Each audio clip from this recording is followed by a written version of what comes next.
Medale wręczać będą Andrzej Jelec, wiceprezes Europejskiej Federacji Kajakowej i Team Leader Czech. The medals will be presented by Andrzej Jelec, Vice President of European Kayaking Association, accompanied by Team Leader of Czechia. Miejsce trzecie, medal brązowy w konkurencji kajak polskich kobiety junior Mistrzostw Europy i Europejskiego za 26. Bronze medal goes to Nadia Pinterich from Serbia!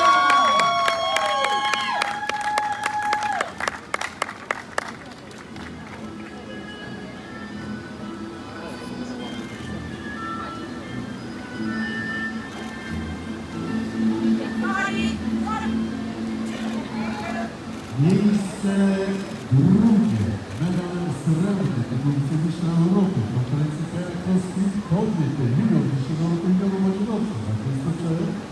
Silver medal goes to Eileen Mongolia from Switzerland!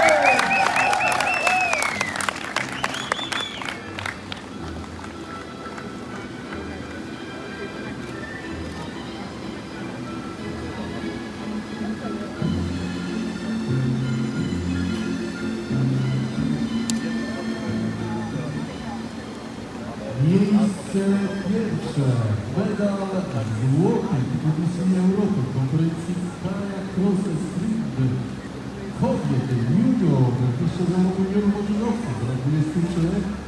Gold medal and European title for Klara Brasko of Czech Republic!